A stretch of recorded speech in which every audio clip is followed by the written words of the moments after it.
Estamos presenciando no solo el resurgimiento de un atleta, sino la resurrección de una identidad.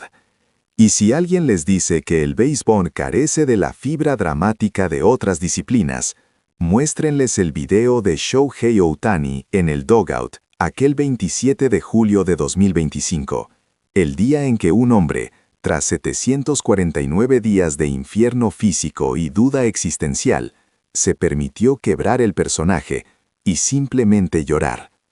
Esta es la grieta por donde se filtró el alma del unicornio, y lo que vimos fue la victoria más profunda de su carrera, una que vale infinitamente más que cualquier jonrón de 500 pies. Y la promesa que hacemos al iniciar este análisis es que al final entenderemos por qué el lanzador siempre fue la verdadera ambición, el motor indomable detrás del bateador de leyenda. Recuerden la escena, el Dodger Stadium, el montículo de la victoria contra los Reds. Ohtani ha lanzado 5 entradas magistrales, 87 lanzamientos, una sola carrera permitida, 9 ponches fulminantes, y ha conseguido su primera victoria con el uniforme azul de Los Ángeles, post segunda cirugía Tommy John. Una gesta que, estadísticamente, para un lanzador de su calibre y demanda física, era casi una quimera.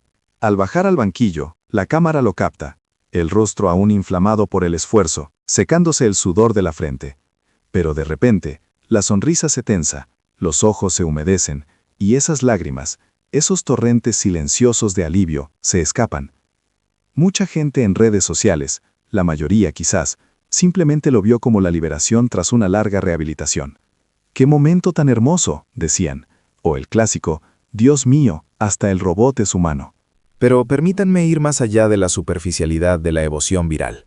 Esto no fue solo alivio, esto fue la catarsis de un conflicto interno brutal. El momento en que Shohei Ohtani, el pitcher, le confirmó al mundo y a sí mismo que no estaba muerto. El conflicto central de la carrera de Ohtani tras el segundo Tommy John no era si podía batear, sabíamos que su prodigioso cuerpo se encargaría de ello, sino si podría volver a lanzar con dominio.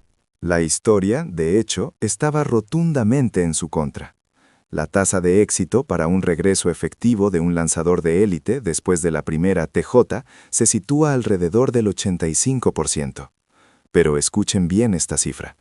Después de una segunda reconstrucción del ligamento ulnar colateral, la tasa de éxito se desploma a menos del 30% para aquellos que esperan recuperar su velocidad y comando previo, y se vuelve casi nula para aquellos que, como Ohtani, deben también someter su cuerpo a la exigencia diaria del bateo. Aquí es donde entra la voz experta, la voz de la medicina deportiva. El Dr. Kenshin Saito, un cirujano ortopédico de renombre que ha seguido el caso, lo puso así. Cuando Ohtani firmó con los Dodgers, muchos vieron el dinero, pero yo vi el riesgo. El Dr. Neil Elatrach hizo magia, sí, pero la rehabilitación de la segunda TJ es un territorio virgen para un talento dual.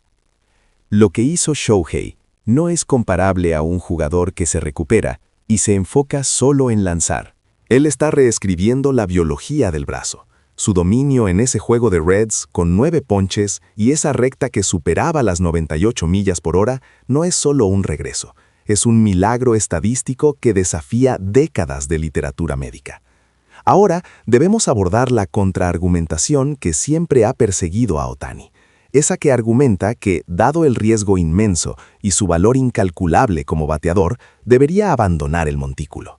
Muchos críticos, especialmente en los medios estadounidenses, siguen insistiendo.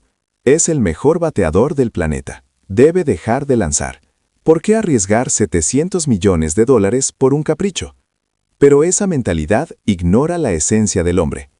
Si escuchamos los testimonios de quienes lo conocen desde sus días en Hokkaido, si revisamos sus entrevistas de la escuela secundaria, la narrativa es clara.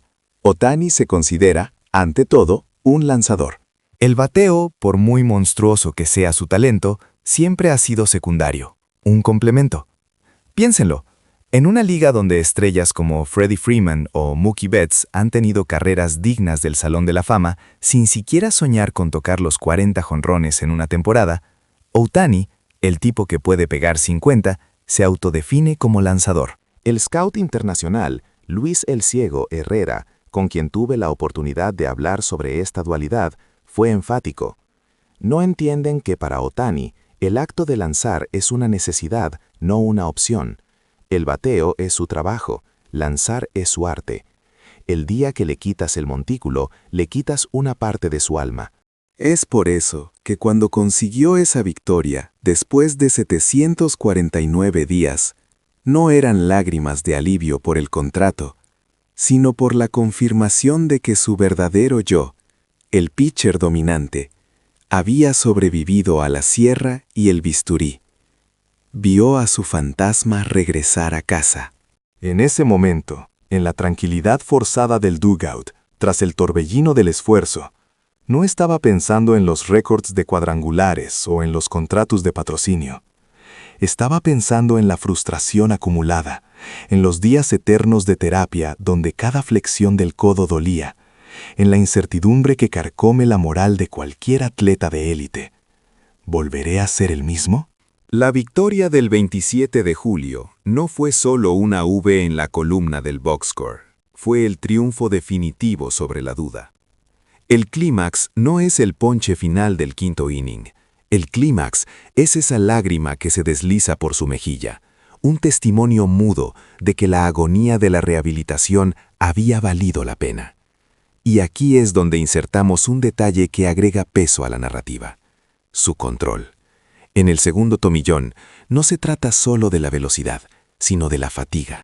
Vimos a Ohtani lanzar curvas a 82 millas por hora y splitters que caían fuera del plano visual de los bateadores, incluso en el quinto inning, un momento donde estadísticamente su spin rate debería haber caído drásticamente debido a la carga de trabajo. No cayó. Esos 749 días no fueron solo de recuperación, fueron de reconstrucción biomecánica. El comentarista Mike Shannon resumió la emoción colectiva perfectamente. Muchos creían que la segunda cirugía lo obligaría a ser un lanzador de solo 3 pitches, pero Ohtani salió y no solo dominó con la recta y el splitter, lanzó una slider que rompió récords personales de movimiento lateral. Esto no es solo un regreso, es una mejora, y sí, yo también lloré un poco. Finalmente, volvamos a la promesa inicial y cerremos el bucle.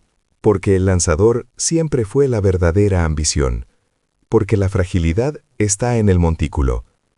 El bateador Ohtani es una fuerza de la naturaleza, una máquina de bateo virtualmente indestructible. Puede seguir bateando hasta los 45 años. Pero el lanzador Ohtani es humano, es vulnerable. Su carrera pende de un ligamento de apenas unos milímetros. Es esa vulnerabilidad lo que alimenta su amor. Él quiere lanzar porque es el desafío más grande, la tarea que la historia del deporte le dijo que era imposible lograr 2 veces. Las lágrimas en el dugout no fueron por la victoria de los Dodgers, fueron por la victoria del alma sobre el cuerpo, la confirmación de que la leyenda del two-way player no solo continuaría, sino que ahora, forjada en el fuego de la rehabilitación y la desesperación, sería aún más épica. Estamos apenas en el segundo año de su contrato, y si esto es el comienzo, la próxima década de historias de Ohtani será algo que contaremos a nuestros nietos, asegurándoles que sí, en nuestra época existió un hombre que desafió la lógica y la medicina, y lo hizo todo por el amor puro y romántico de ser, primero y ante todo, el pitcher.